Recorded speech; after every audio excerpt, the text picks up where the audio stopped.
สื่อเบียร์ซื้อน้องเบียร์โดยอายุ20 ปีแล้วอายุ20 ปีแล้วเนาะอายุ20 ปีนี่คือน้องก็เคยสั่งครอบครัวบ่น้องยังบ่เคยเนาะโดยเป็นสาวโสดที่ว่ายังบ่เคยผ่านการแต่งงานโดยคืออยากถามน้องหลาคือว่าน้องก็เป็นผู้จบผู้งามหั่นนะโสดมาได้จังได๋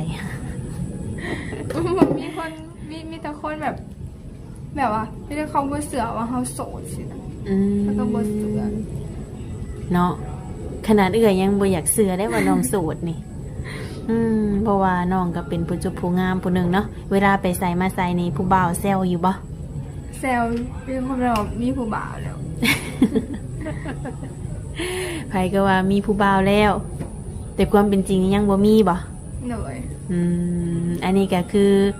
สาเหตุที่ว่าผู้บ่าวนี่บ่เข้ามาจีบนี่คิดว่าน้องนี่มีแล้วเนาะ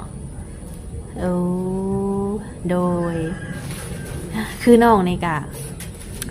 รวมๆแล้วนี้น้องก็เคยเปิดใจเนาะน้องหลานเนาะเคยและคนแบบเมื่อก่อนนี่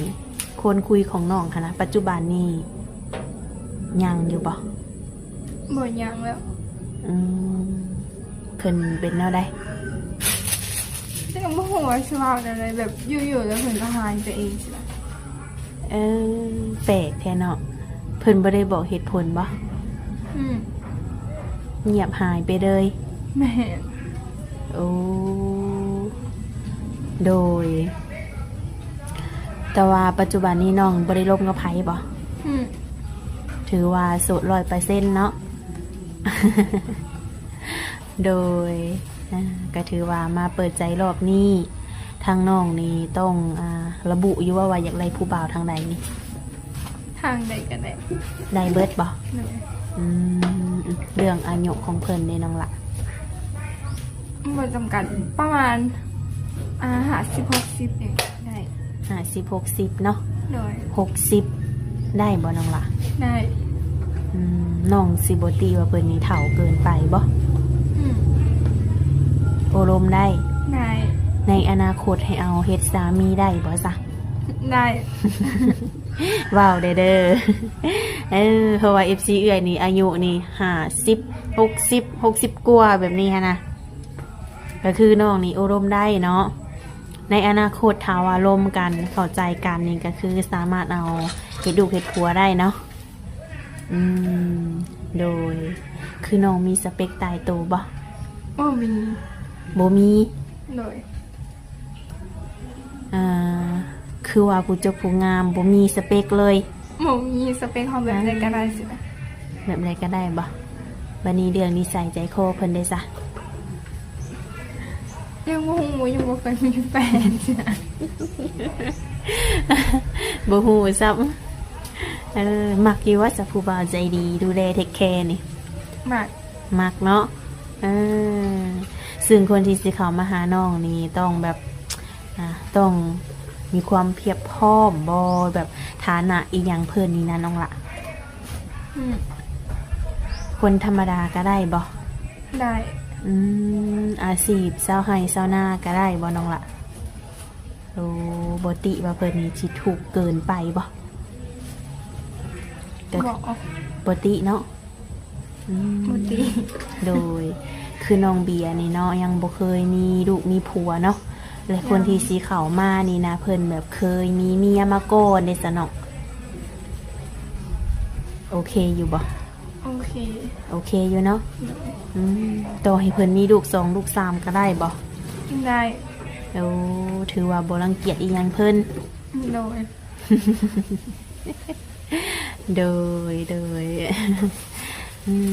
คือทั้งน้องนี่เนาะเปิดใจในรอบนี้นี่มีความพร้อมสูงบ่น้องหลาในการที่แบบว่าสิสร้างครอบครัวนี่นะคิดว่าอีกจักปีซะจังสิพร้อมสร้างนี่จักประมาณปีปลายสินะปีปลาย แต่เขาบ่ฮู้ว่าเขาสิสร้างตอนได้เลยเพราะตอนนี้เขายังบ่มีไผอยู่ถ้าว่ามีเขามาลมในมือนี้หรือมืออื่นนี่ก็ต้องศึกษาเบิ่งใจนี้โดนบ่โดนก็ได้ประมาณ 6-7 เดือนสินะ 6-7 เดือนถ้าว่าคุยกันเข้าใจกันนี้เพื่อนอยากมาห้องมาขอได้ซะน้องสิเอาอยู่บ่ เอา เอาแท้บ่ เอา โดย ถ้าว่าเฮามักหักกันเนาะก็คือเอาได้เนาะแต่ว่าคือน้องคิดไว้ว่าอายุหรือว่าการอบรมกันนี่ประมาณปีปลายในการพร้อมที่ว่าสิสร้างครอบครัวเนาะ โดย ในการที่ว่าสร้างครอบครัวนี่น้องไปอยู่น้ำสามีได้บ่ ได้ ได้อยู่เนาะ โดย โอ้แต่เพิ่นว่าคุยถึกใจนี่พร้อมไปอยู่นำ ก็ถือว่าบ่มีปัญหาอย่างเนาะน้องหลานเนาะไปมาหาสู่กันได้เนาะในระหว่างคุยกันคบหาเป็นแฟนกันนี่เพิ่นมาหาได้บ่ซะ ได้ มาฮอดเงินฮอดซานได้ โดยได้ โดยก็ถือว่าง่ายๆเนาะสเปคกับบ่มีแบบว่าผู้ชายที่แบบเพิ่นกินเบียร์กินเหล้าสูบยาแบบนี้ได้ซะหน่อย ก็บ่ได้ติได้เลย บ่ได้ติเพิ่น โดย โอ้กินได้บ่สูบได้ยานี่กะ ได้ โอ้บนหน้าเสื้อผู้เจอผู้งามปานนี้บ่มีขอติเลย เอามีอยู่ว่าสัดส่วนที่ว่าบ่มักในตัวผู้ชายนี่น้องละคิดว่าสิมีอยู่บ่ บ่มีซ้ำ โมโห คือแบบว่าหน้าตาเพิ่นได้สนองละอย่างหูนี่นะน้องเป็นผู้งามนี่นะหน้าตาของเพิ่นนี่เอาหล่อบ่มักอยู่แบบคนหล่อนี่ บ่มักคนหล่อมักคนแบบจริงจังสินะ โดยหลักๆก็คือจริงจัง โดย เนาะคนหล่อนี่ยันเพิ่นเจ้าสู้เนาะ แม่ คือตัวน้องเองนี่เจ้าสู้อยู่บ่ บ่แม่นบ่ เวลาคุยนี่น้องคิดว่าแบบในตัวน้องหั่นนะเคยล้มอยู่บ่แบบได้หลายคนพร้อมกันหั่นนะน้องละ บ่เคย บ่เคยบ่คบทีละคนถ้าว่าผิดหวังก็คือจบเลย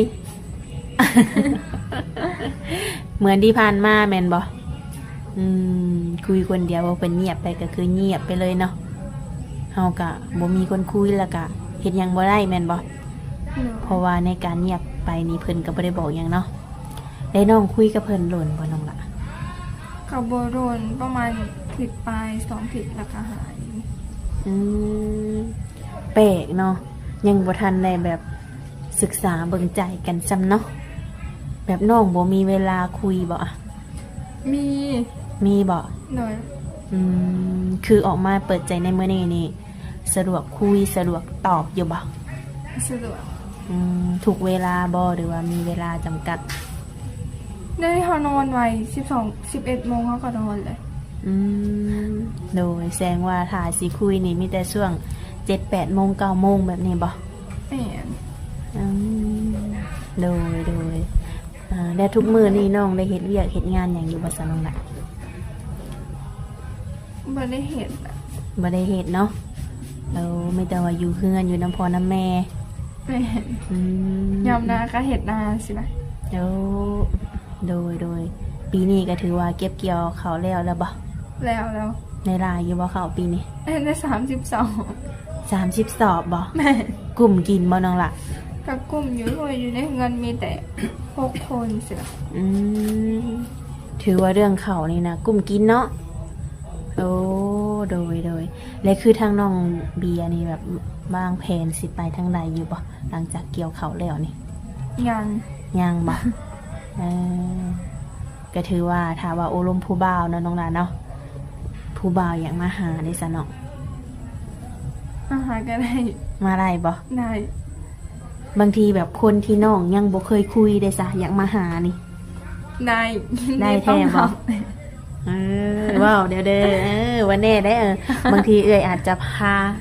ทาง FC เพิ่นมาก็มีแหละอันนี้ก็สิถามคร่าวๆไว้เนาะคือช่วงนี้น้องก็เกี่ยวข้าวแล้วเด้อเนาะ โดย อาจจะมีเวลาตอนหับเพิ่นสักมื้อเนาะก็คือมาได้เนาะน้องหลานเนาะ ได้ อืมบ่แม่นได้ว่าฮอดมื้อเพิ่นมาได้น้องบ่ว่างเด้อน้องบ่อยู่นะ แต่ต้องนัดล่วงหน้าไว้เด้ อืมนัดล่วงหน้าไว้อาทิตย์หนึ่งได้บ่ ได้ ประมาณอาทิตย์หนึ่งบอกไว้เนาะอืมโดยไอ้ทางติดต่อน้องเลยสน้องละมีไลน์มีอย่างครบบ่ มีลาย น้องยังดินไลน์เก่าอยู่บ่ หลิน ดินเนาะ โดย ก็เพราะว่าทาวาดินไลน์เก่านี่คือทางเอ่ยก็สิได้แจกให้ทางนมๆเพิ่นเนาะบ่ว่าสินมอยู่ทางใดก็ตามที่ว่าอยากรู้จักน้องเบียร์เนาะ โดย กระทักเข้ามาทุกคนเนี่ยคือทั้งน้องเพื่อนปัจจุบันนี้ก็โสด100%แม่นบ่ ลอย โดยคือหลายคนเพิ่นก็ยังฮู้ว่าน้องเบียร์เนาะFC เก่าหรอกเพิ่นยังฮู้นะก็มื้อนี้มีโอกาสก็สิถามแม่ซะเนาะยังฮู้ว่าน้องเบียร์นี่มีความสูงเท่าใดอ่ะ ยังไม่หูยังไม่ได้เคยแทง บ่ ยังบ่เคยแทกบ่น้องละ น้ำหนักคือการยังไม่หู น้ำหนักก็บ่ฮู้ซ้ำ ยังไม่ ว่า หูเลย สิมาโหดแท้ความสูงกับโบหูน้ำหนักกับโบหูแต่เอ่ยคิดว่าน้ำหนักนี่โบเกิน40หรอกเลยวะเนาะก็คือสรุปแล้วก็ยังบ่ได้คำตอบ มีแต่ว่าอย่างหูนี่ทักมาคุยกับน้องเบียร์ส่วนตัวเนาะบางทีเป็นว่างอาจจะไปสั่งน้ำหนักเบิ่งบ่น้ำหนักเท่าไหร่ โดย โดย ถ้ามีผู้บ่าวชวนไปดินในสนองไปบ่ ไป ไปได้บ่ ได้ คนเดียวไปบ่คนเดียวนี่ หมดค่ะ บ่กล้าไปบ่ต้องมีหมู่ไปนำบ่ โดย แหน่ย่านเพิ่นเอาติดเมียได้บ่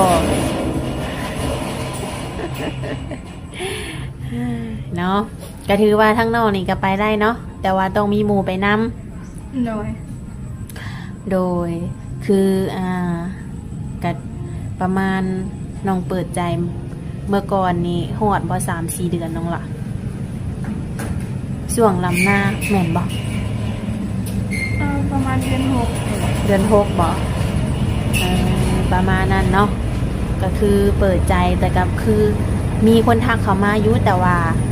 บ่มีคนจริงจังแม่นบ่ 6โดย ช่วงนั้นนะคนทักเข้ามาหลายบ่เนาะ ก็หลายอยู่ แต่เขาจะทักมาจะสุดแต่บ่ได้มีคนคุยสินะ มีแต่ว่าทักมาสบายดี แม่น แล้วก็เงียบหายไป แม่น น้องเบียร์กับโบจีบเพิ่นก่อนเนาะ ยันได้เพิ่นจีบสาวบ่เป็น โดยคือน้องเบียร์นี่มีเอื้อยมีอ้ายอยู่บ่เนาะ มีแต่เอื่อย มีเอื้อยจักคน 2 มีเอื้อย2แล้วก็มีน้องนี้ลูก เขาเป็นลูกหลาน เป็นลูกหลาน เลย โอ้เป็นลูกสาวหลามนต์มังขอนได้เพิ่นว่า แต่ว่าในการที่ว่าไปอยู่น้ำสามีนี่บ่มีปัญหาหยังแล้วว่า อืม โดยน้องก็แบบถ้าว่ามีผู้บ่าวนี่น้องละชวนไปเฮ็ดเวียกเฮ็ดงานอยู่ไทยนี่สิไปอยู่บ่ ยังบ่ฮู้ ยังบ่ฮู้ซ้ำมีอยู่บ่บัตรปัจจุบัน ยัง ยังบ่ทันมีเนาะ ทั้งพ่อทั้งแม่มาแต่ใส่เด้เนาะ เลยอันนี้ก็จะเป็นทั้งแม่ของน้องเบียร์แม่นบ่เลยคิดว่าเมื่อนี้เนาะหลังจากอบรมกับเอื้อยแล้วนี่นะสิไปใส่อยู่บ่นี่ ไม่ได้ไป คำเลยเนาะ หนึ่งข่าวมา เรื่องข่าวเฮ็ดอยู่เฮ็ดกินบ่ หนึ่งข่าวล่างหวย ผู้จบผู้งามสิก็เฮ็ดแนวเฮ็ดเป็นบ่นี่ เป็น แนวกินนี่เฮ็ดเป็นเกือบทุกอย่างบ่น้องล่ะ โดยเป็นทุกเมนูเลย ทุกเมนูเลยโอ้ก็ถือว่าสบายดินี่นะสมมติว่าไปเป็นภรรยาให้ทางนมเพิ่น โดยเมื่อนี้ก็ถือว่าทางเอื้อยก็ได้มาโอมาลมเนาะแล้วก็มาถามไทยคือทางน้องเบียร์นี่ก็คือรอบนี้นะเปิดใจใหม่เนาะน้องหลานเนาะ โดย ให้โอกาสตัวเองหรือว่าให้โอกาสหนุ่มๆเนาะคนที่ว่าเมื่อก่อนที่ว่าเพิ่นนี่ยังบ่เคยทักเขามาจีบหรือว่าบ่กล้าจีบก็คือปัจจุบันนี้นี่จีบได้เนาะ ได้ เพราะว่าน้องนี่ก็สู100%อย่าลืมเด้อทุกคนเด้อพาเขามาเนาะอย่าสิบ่ทันคนอื่น โดยจังใดนั้นทั้งเอื้อยก็สิได้ขอตัวกลับก่อนเด้อน้องหลาเด้อบัดนี้เด้อมีแต่ว่าให้น้องพบพ่อเนื้อคู่เนาะสมหักสมหวัง